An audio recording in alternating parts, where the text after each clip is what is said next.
Hello there, Claire. How are you? Good. We were just discussing that you live just a couple hours from where I was born and raised. Yes, small, small world. And now you're nowhere near that. Nowhere near that. No, no. So, yeah. So I just wanted to, first thank you so much for being here, for having this conversation. And I just kind of want to read just a quick bio of you and kind of what you do so that folks can kind of understand all the stuff that you sort of have your hands in. So as an author, entrepreneur, and mom, Mary Kathryn Johnson has created success for over 13 years.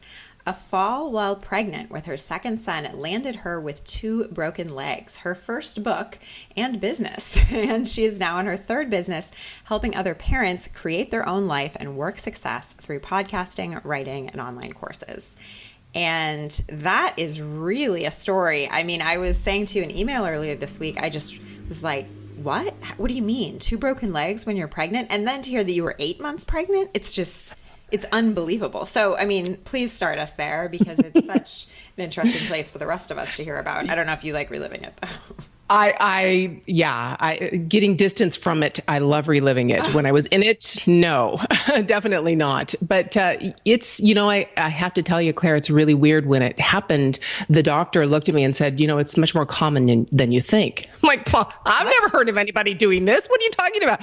So basically, this is what happened. I was in my neighbor's house. We went over my 3-year-old at the time, and I went there to swim. And she's next door neighbor. We usually go in and out of the garage door, right? It's the neighbor. You walk down the street and into the garage because the garage door's open. So we go back in the back and we're swimming and everything's great, having a great time. And she has 2 kids, ages 4 and 5. So we have a 3-year-old, a 4-year-old, and a 5-year-old. And so we were done swimming and we're leaving out the front door because the kids were playing with something in the living room. So we were leaving out the front door, which I normally didn't do. And the front door to the first step of her porch it's actually over 9 inches deep. And a stair riser, the building code, a regular stair is no more than 7 inches. So I've got an 8-month baby hotel, right? I've got 3 tired but overly anxious kids running out the door around me, and I'm going to step, and I stepped wrong. I had hard cork sandals on, flat sandals, like Birkenstocks type sandals. So if I stepped kind of on the outside of my foot, the sandal didn't give. It wasn't soft. So it started to snap over. So I went to catch myself with my other foot and same thing, stepped wrong, totally off balance.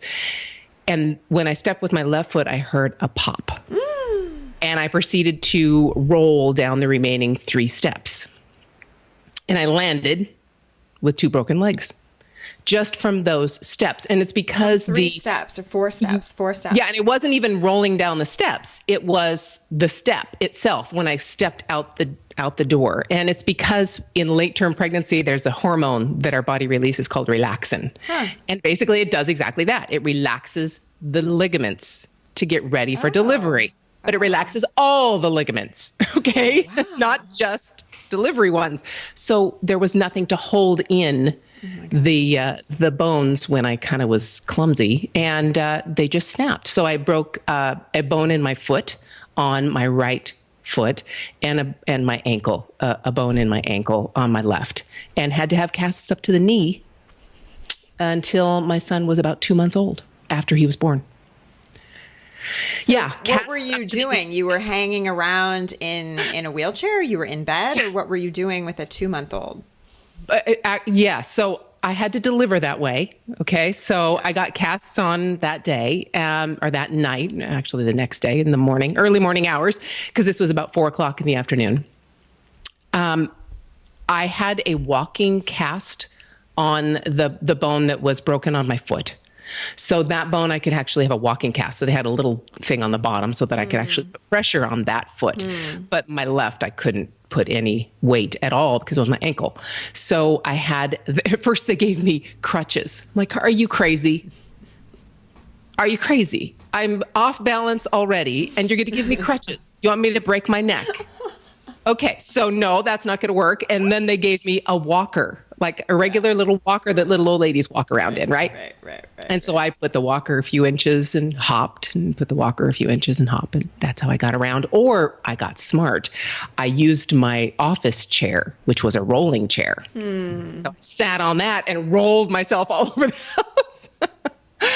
Yeah, it was an adventure, to say the least. It was just an amazing adventure that basically changed my life. It really changed my life, because from there, I'm a very independent person. So I couldn't take a bath. I couldn't take a shower. I couldn't wash my hair. I had very long hair at the time, like down to the middle of my back. I didn't have a sink big enough to wash my hair. I couldn't stand long enough to wash my hair. I couldn't do anything. I couldn't cook. I couldn't clean. I couldn't work. I mean, I really went into a depression, and I had never been depressed before. So it was a new experience for me. I couldn't play with my son. I mean, little things that we take for granted, I couldn't do. And it really made me take a hard look and see, you're not permanently disabled, woman. So you better get up and figure this out. And that's what I had to do. So I wonder, I saw that you were on a podcast where you said this idea that, a business and a life of giving and abundance starts with this one selfish act. And I think it's really interesting when we think kind of about this idea of success. Obviously, we don't think about necessarily being selfish on the road to abundance and success. And yet you seem to say that actually the very opposite is true. Can you talk to me about this idea? I'd love to. I actually used Mother Teresa, I think, a little bit in that analogy in another blog post similar to that. But there's an adage that giving a gift that someone just is a perfect gift for someone gives you more joy than that gift gave that person, because you nailed it. My example would be my husband. The only time I've given him a Christmas gift that was just over the top, exactly what he didn't expect and absolutely loved, was an audio tape. I went to an actual sound studio and brought the movie Jeremiah Johnson with Robert Redford. Yeah. Okay. There is no soundtrack to that. It does not exist. They did not develop a soundtrack or create one and sell it. So I took the movie and I segmented and found all the songs in that movie and the music, and sat for an hour with this sound engineer and made this tape. It cost me $60. Okay, so $60 on a Christmas present isn't that big deal, but when you think you spent $60 on a tape, that's a lot of money. But still, we were going on Christmas morning to his parents. I had that at this time it was a cassette player. Tells you how old I am.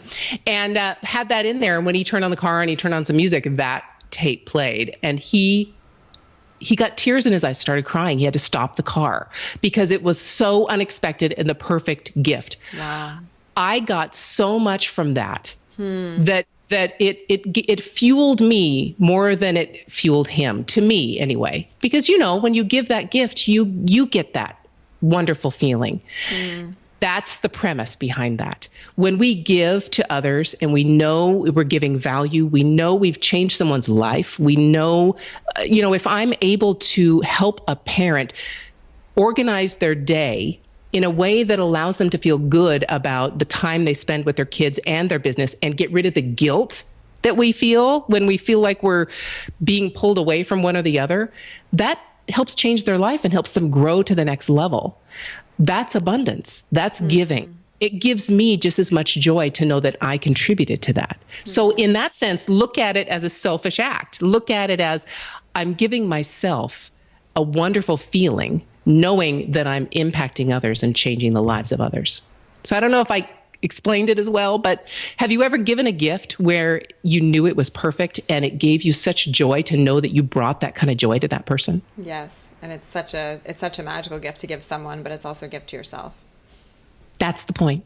It's really, think of it selfishly, because so many of us, we are wrapped up in our own lives. We all are. It just is a fact.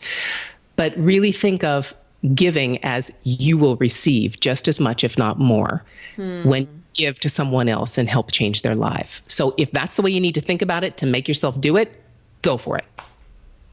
So these days with the work you do, what do you consider sort of success in your own life? Is success helping other people? Is success feeling fulfilled in when you wake up in the morning? Is success being excited about Monday morning? What is kind of success? Success to me, Claire, is growth. Am I growing? Am I growing? Am I helping those around me grow?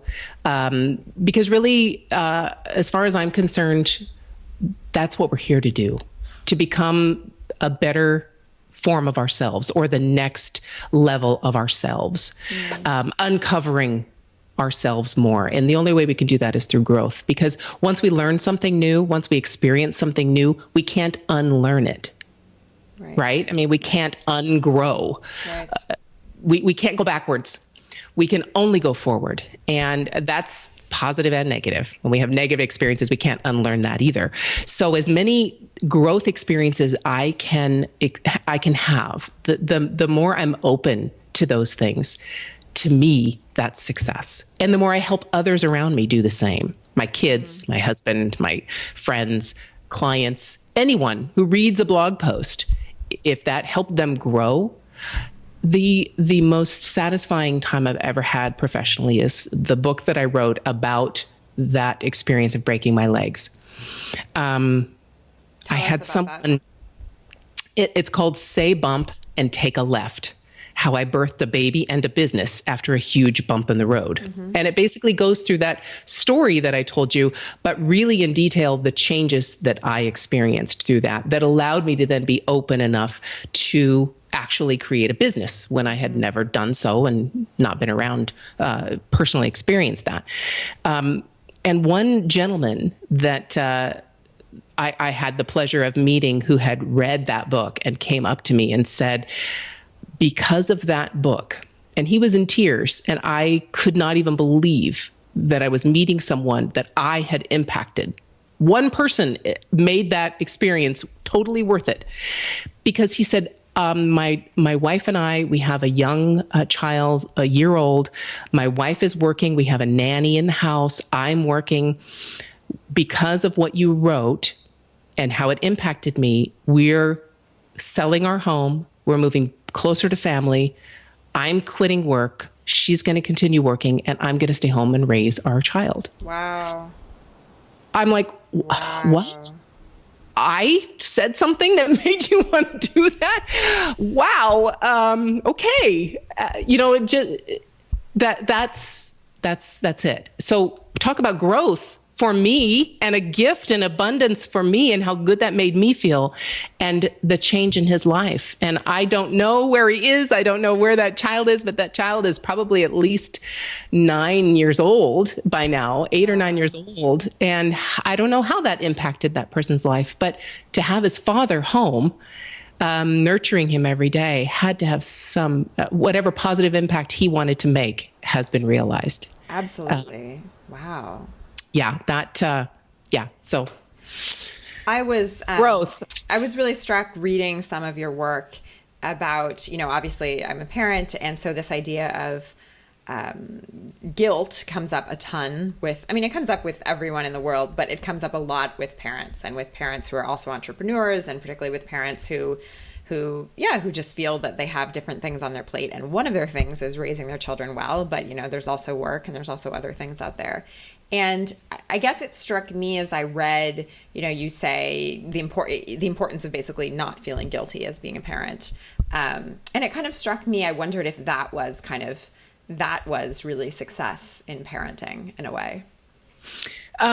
You come to that feeling of trying not to feel guilt, or not feeling guilt, through the growth that we have. So as our kids grow and we make mistakes, we will. Every day there will be something that we regret, right? Sure. We should have explained that better, or maybe they interpreted something we said differently than we expected, or whatever. We're going to feel that guilt.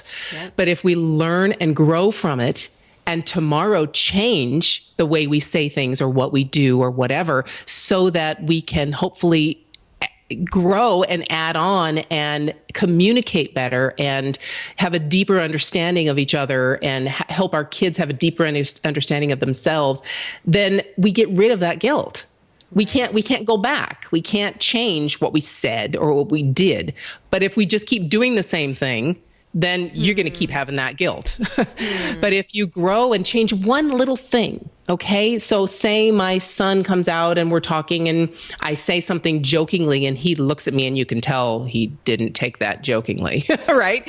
Well, I'm going to go talk to him about it and apologize. I'm really sorry. I didn't mean that to hurt your feelings or didn't mean that to be taken in that way. I'll watch next time what I joke about and actually do that. Not only does that show him I'm aware of his reactions and I'm aware of my impact of my words, and I'm human just like you, and I can grow and change. Not only does that show him that I can do that, but it's safe for him to do that too. So if he comes out and says something to me and I go talk, because he's not going to probably come out. However, it has come to the point where we've gone through a series of these scenarios where he then comes out and says the same to me. I'm sorry, Mom. I didn't mean it that way. But in order to get to that, I had to then go to him and go, dude, that kind of didn't feel quite right, what you just said.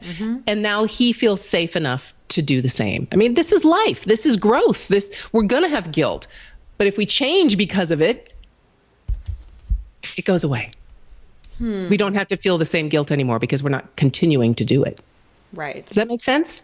It makes total sense. And I guess my next question then is pretty obvious in my mind, which is, okay, then what happens when we fall down? Because we're going to fall down, right? I mean, I read something on your site. You said something about how once we have survived just 2 years as a parent, we've got this business thing. And I read that and I was like, oh, I don't feel that way yet at all. And my daughter's 2 years old, right? And it just made me think of, so what happens when we fall down or when we feel like we're not doing our best in either sphere of our life? Well, what has happened? So, have you gone through potty training yet? No, not yet. I think that'll do it for you. No, seriously. I mean, that is probably one of the first tests that we have of patience, perseverance, trying to get our kid to do something that is important to us and that they may or may not be ready for. Yeah. Okay, so it depends. Mine were in diapers until they were, or at least pull-ups until they were 4 years old. So, it's not like I fought with them about it, but it really makes you get to know your kid. And you will have days where you totally fall down. I mean, I bribed my kids. I bullied them. I mean, I didn't beat them. Don't get me wrong. But I mean, I was like, come on, you're going to do this. I used my stature and my strength and I'm not proud of that. But there was one day where I'm picking my 40-pound kid up on a changing table to try and take something out of their diaper that's probably almost as big as my husband's. Yeah. And I'm like, dude, I'm done. Yeah. Okay. Yeah. So I'm not proud of that. But the next day I got back up, took a deep breath, tried to relax, did a little meditation and tackled the day again. I mean, you wake up the next day. And I love Anne of Green Gables. I don't know if you've read that or seen the movies. Tomorrow's a brand new day with no mistakes in it yet. That's all we can do. The more I, keep dwelling on the past and not changing it, the more nuts I'm going to get. The more I dwell on the past and figure out a different way to handle it, even if it's just a teeny step forward, and I still fall back and bully him the next day a little bit, it's less. Because again, I can't unlearn how I felt about that. I'm not going to go all the way back and go right back to that immediate bully anger. I'm going to go stop myself a little sooner. Okay. I'm going little steps. I can't unlearn how I felt. So I don't want to feel that way anymore. So I'm going to change. Unless you really haven't done any work on yourself, any work on the difficulties you don't like or the things that you've experienced you don't like. If you haven't done any work on yourself at all and don't care to, then I'm not speaking to you. If you've worked on yourself at all and want to be a better person and grow, when you're falling backward and falling back on old habits. The feeling that you don't like. Then stop yourself sooner. Take a deep breath. I have ways that I was raised that I found myself repeating. Whenever my children would make me angry or not do something, I was a control freak, okay, not do something I wanted them to do, I would get angry and not even realize why I was angry. Right. Okay. Just do it. Yeah. And I really had to look and go, okay, where does that come from? Why is it so important to you that they do this? Is the world going to end? Is somebody going to die if they don't do this? Right. Of course not. So chill, woman. Come on, relax. Is it just a battle of wills and you want to win? I mean, what is it? So I had to really look at that and go, chill. Take a look. Why are you angry? What's going on? Your kid's screaming because you're screaming at them. What in the world? Is this the way you want to live? No. So you got to change something about it. So little by little, but my natural response is going to be that anger. It's going to automatically come up. I have to recognize that and not respond with it. Even if I had to leave the room and go breathe, and my kid has no idea why I'm leaving the room. Right. Mom's getting the potty. I'll be right back. Right. And lock the door. Okay. So he can't get in. But just relax, do something to get myself out of that, analyze it, even if it takes 30 seconds. Take a deep breath and try and release that. Then I go tackle it and realize, what the heck was I so worried about? What the heck was I so angry about? There's nothing really to be angry about. That was junk that I brought with me. That wasn't relevant to this situation. That's all I can do. You have to do that work. Otherwise, you'll keep repeating. And we all know people who've repeated the way they were raised and complain about it. Absolutely. But don't do anything different. Absolutely. I think being a parent is sort of being the most important guide another human will ever have. So it's a pretty tall order, and it's pretty important that we don't repeat sort of the mistakes of ancestors before us, essentially. Yeah. And I never really realized how impactful those first informative years were until I got past them and I see. And we waited. We were married very young, my husband and I. We're going to be celebrating 33 years this month of marriage. Wow. And we waited 15 years before we had kids for this very reason, because we both came from stuff. And so we're like, okay, we're not doing that. And we didn't even know if we wanted to have kids, blah, blah, blah. But I even doing that, obviously I'm not perfect and didn't work on everything, because you can't. The kids bring up in you things you had no idea were there. So I see now some of the automatic responses my sons have that I put there. I put those there because of my reactions. So all I can do is try and help them grow. And I got to tell you, the way I got over that anger and the way I got over that guilt of myself is to say, you know what? If I didn't give them anything to work on, what kind of human being would they be? Exactly. I mean, come on. They got to work on something. They got to tell their therapist about something that mom did. Yeah. And we're not talking about major stuff, Claire. I mean, I didn't beat them. I didn't, tie them up. They got to have something to work on. Otherwise, it would be human. Right. No, we all need something to work on, something to grow on, and something to become, essentially. Yeah. So that gets rid of the guilt, really, because I can't go back. I can only grow from here and change now. And if I don't change now, I should feel guilty. But if I try and change and grow myself, that's the best I can do. And give them an example of an adult and how an adult behaves. Right. And how an adult grows, and it is okay and safe to do that. That's all I can do. I love it. Thank you, Mary. This was such a fun conversation. Can you tell people what you're working on today, what you're really focusing on, and where folks can find out more about some of your work? I would love to. Thank you for the opportunity to do that. Parent entrepreneur power is what we've been talking about, because I do believe that once we become parents, we really do have a power that we can tap into through this growth to do anything.